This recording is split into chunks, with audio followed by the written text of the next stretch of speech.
I walked into a couple's workshop, holding my boyfriend's hand, and walked out realizing he'd been cheating on me with 2 women in the same room. And the worst part, he didn't do it by accident. He built the whole thing like a stage. Because I didn't catch him through a second phone. Or lipstick on a collar. I caught him through a fake relationship healing group he created to cheat more efficiently. It started with a message he sent me on a random Tuesday. "Babe, I found something that could really help us," he said. We weren't even fighting. We were fine. But he'd been acting restless. Like he wanted reassurance without doing anything that deserved it. He showed me a clean-looking website. Soft colors. Stock photos of happy couples. The name Reconnect. Couples Reset. He told me it was a small local group run by a counselor who doesn't judge. He said it would be fun, like a date. And then he hit me with the line that should have been my first warning. "It's confidential. No phones during the session. No phones." I nodded anyway, because I trusted him. Because when you love someone, you don't see the trap while you're walking into it. The workshop was on a Saturday evening at a community center on the other side of town. He drove. He was unusually calm. He even held my hand at red lights like he was proud to be seen with me. I remember thinking, maybe this is good. Maybe we'll come out closer.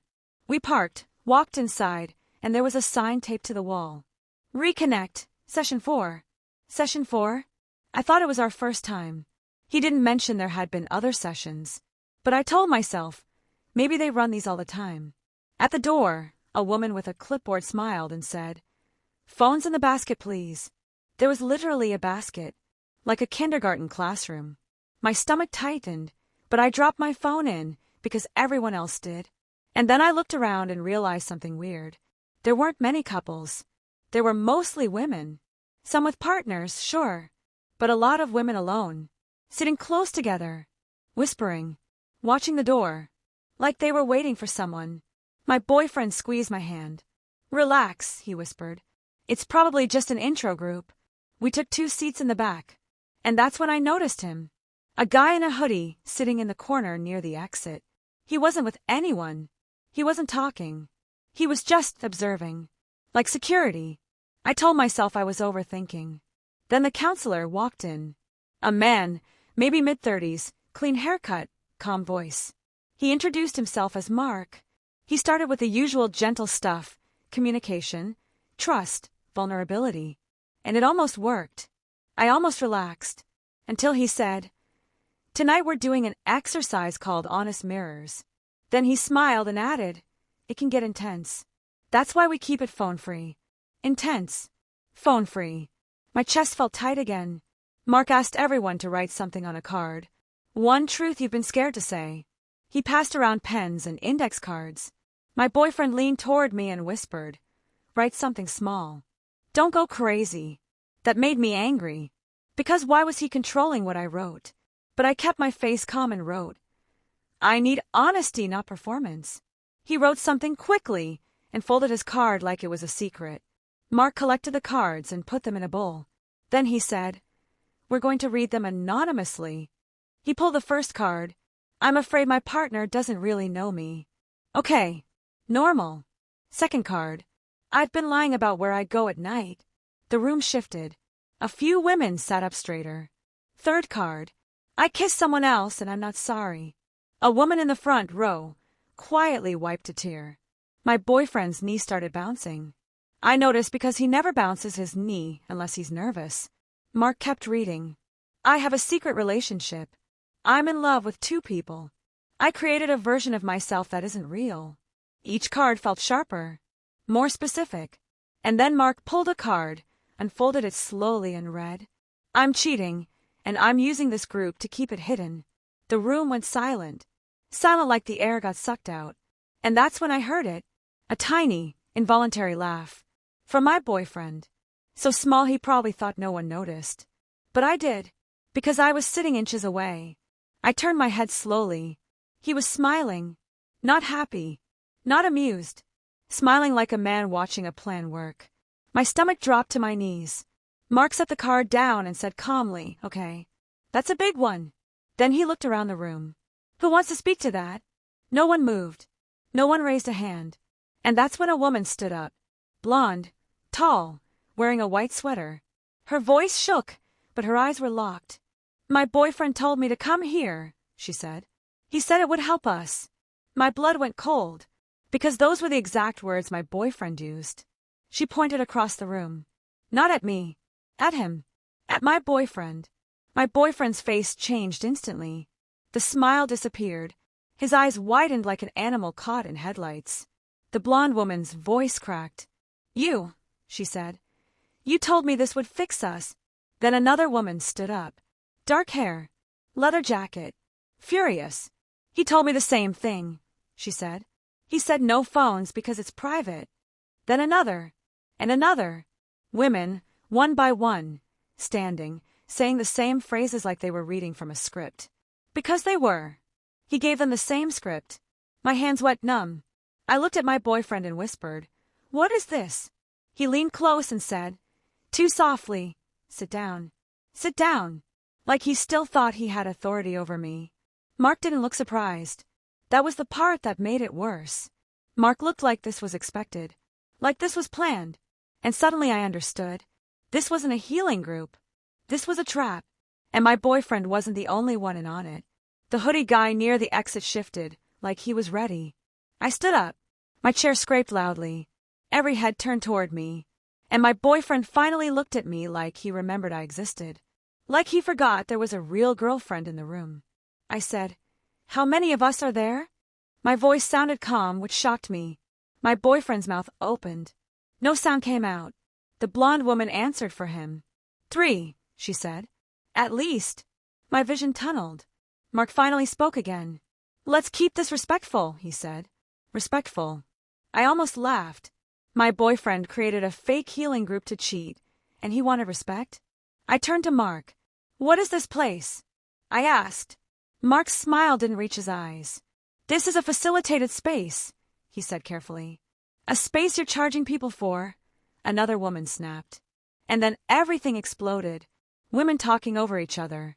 Accusations. Dates. Screenshots described out loud. My birthday weekend. He said he was with his cousin. He told me you were just a roommate. My boyfriend stood up fast, palms out. Okay, this is getting out of control." The hoodie guy took one step forward, and in that second I saw it. The counselor. The security. The phone basket. A controlled environment where he could cheat. And if anyone got angry, they'd be made to look unstable. Gaslight in a room designed to silence them. It was sick. And it was smart. I didn't scream. I didn't cry. I did something that ruined the whole setup. I walked to the phone basket. Because in a room where phones are banned, phones are power. I grabbed my phone. Then I grabbed another. And another. I started handing them back to women like I was passing out oxygen masks. Mark's face tightened. "Please, phone stay in the basket," he said. I looked him dead in the eyes and said, "No." The room froze. Because someone finally broke the rule. And once the rule breaks, the whole illusion collapses. Women started grabbing their phones too. And instantly, the room changed. You could feel control slipping away from Mark and my boyfriend. The blonde woman looked at me and said, "Can you prove you're with him?" I opened my camera roll. Showed her a photo from 2 weeks ago. Ethan and me at dinner, kissing, his arm around me. Her face went gray. She whispered, "He took me to that same place." Then she pulled out her phone and showed me her picture. Same restaurant. Same booth. Same man. Different woman. Same smile. I felt like I was going to throw up. Then the brunette stepped in. "I have his location screenshots," she said. "He shared his location with me." I said, "He shared it with me too." And that's when we did the one thing cheaters can't survive. We compared timelines. Right there, standing in a fake healing room, we built a real truth. And it was worse than I imagined. He wasn't juggling 2 relationships. He was running a rotation. Like a schedule. Like shifts. And the workshop was his safety net. A place to meet women who were already vulnerable, already looking for answers, already primed to trust a healing setting. He wasn't just cheating. He was hunting. The moment that changed everything was a simple notification sound. The blonde woman's phone pinged.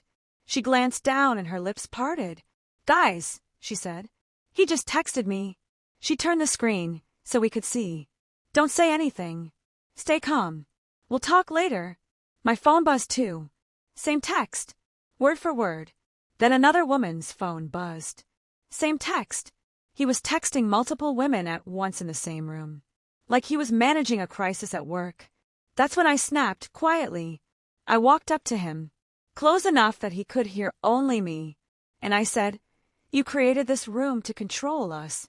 His eyes flashed. "Lower your voice," he hissed. I smiled. Because that was the first time all night he sounded scared. I said louder, so everyone could hear. "He's texting all of us the same message right now." The room erupted again, but this time with clarity. Not chaos. Women held up their screens. Proof. Matching texts. Same words. Same manipulation. Mark stepped forward, hands raised. "Okay, we need to end the session." I cut him off. "Who are you?" I said. "What's your real name?" Mark's jaw tightened. "I'm certified," he said. "Certified at what?" The brunette snapped. The hoodie guy moved again, like he wanted to intervene. And that's when I made the smartest move of the night. I didn't fight in the room. I took the fight where the truth spreads fastest. Outside. We walked out together, me, blonde woman, brunette, and two others. Right in front of the building, under bright lights, we stood in a circle like survivors. And we did the most dangerous thing for a liar. We exchanged numbers. We created a group chat. We named it Ethan's Workshop. Petty, maybe, but also efficient. Because now, he couldn't isolate us. He couldn't tell each of us a different story. The group chat was our reality. Then the blonde woman said something that made my stomach flip again. "Wait," she whispered. "If Mark isn't real, then who paid for the room?" And the brunette said, "I did." She opened her bank app. She had a charge. Reconnect couples reset. $75. Then another woman said, "I have that charge too." And another. He wasn't just cheating. He was profiting. That's when I knew this wasn't just a breakup story. This was a reportable situation. Not for revenge. For safety. Because if he's running a fake group to pull women in, he'll do it again. We went back inside together like a wave. Mark looked irritated now. Not calm. Not healing. I walked straight to the front desk of the community center and asked for a manager. A real manager. Not Mark. A woman in a polo shirt came out looking confused. "What's going on?" I said clearly, "This man is claiming to run a couples counseling session. We believe it's fraudulent. People paid money. Phones were taken. Women were brought here under false pretenses." Mark's face hardened. "We have a reservation," he said. The manager asked for paperwork. Mark hesitated. The hoodie guy stepped forward, and the manager immediately said, "Sir, you need to step back." That moment told me everything. Hoodie guy wasn't security. He was muscle. Then the manager asked, "Is there a license?" "A business registration." Mark opened his mouth. Closed it. Because there wasn't. My boyfriend tried to disappear behind Mark like a coward hiding behind a costume. But the blonde woman pointed at him and said, "He's the one who invited all of us." The manager's eyes narrowed. She asked, "Sir, what is your relationship to this event?" My boyfriend said, "I'm just a participant." And I said, "He's the organizer. He invited multiple women he was dating." The manager looked horrified. She told us to wait in the lobby and called someone, security or police, I wasn't sure. My boyfriend leaned toward me and whispered, "You're going too far." I turned to him and said, "You went too far when you built this." 15 minutes later, 2 uniformed security officers arrived. They separated Mark and the hoodie guy and asked for identification. Mark suddenly had to be somewhere else. Hoodie guy tried to leave. They stopped him. My boyfriend tried to slip out too. The brunette blocked him. Not aggressively. Just stood there. And that was powerful. Because it wasn't violence. It was consequence. The manager told us the reservation was under a name that didn't match Mark's. She also told us something that made my skin crawl. "This isn't the first time," she said quietly. She said they'd had another relationship group last month that ended in complaints. Same room. Same vibe. Different name. Which meant my boyfriend had been doing this longer than we thought. He wasn't a cheater. He was a pattern. Eventually, security told us they couldn't arrest anyone over relationship drama, but they documented the complaint, collected names, and told us how to report the payment fraud. We left with a case number and an ugly truth, but we also left with something my boyfriend never expected: unity. That night, I went home and did something that felt surreal. I didn't call him. I didn't beg for an explanation. I didn't ask why, because the why was clear. He wanted control. He wanted variety. And he wanted to never be the bad guy. So instead, I blocked him. Everywhere. Then I opened the group chat. There were already messages, screenshots, timelines, dates. One woman posted, "He told me he doesn't have social media." Another posted, "He told me he hates group therapy." Another posted, "He told me you were his ex." We weren't just sharing pain. We were building a map of his lies. And the craziest part, once the lies were mapped, they looked lazy. Like he reused them. Because he did. That's how patterns work. The next morning, my phone had 3 missed calls from a number I didn't recognize. Then a text. "This is Ethan's friend. He's really struggling. Can you please talk to him?" I stared at it and felt nothing. No guilt. No pull. Just clarity. Because when someone creates a whole fake healing space to cheat on you, that's not a mistake. That's a mindset. A mindset that says other people are tools. And if you're a tool, they don't feel bad when they use you. So here's the question I want you to answer. If you walked into a healing session and realized it was a trap designed for cheating, would you expose it? Would you report it? Would you warn other women? Or would you quietly walk away and let him run it again with new victims? Because I didn't just leave him. I left a paper trail. And I left with something better than closure. I left with the truth. And the truth is the one thing a liar can't survive.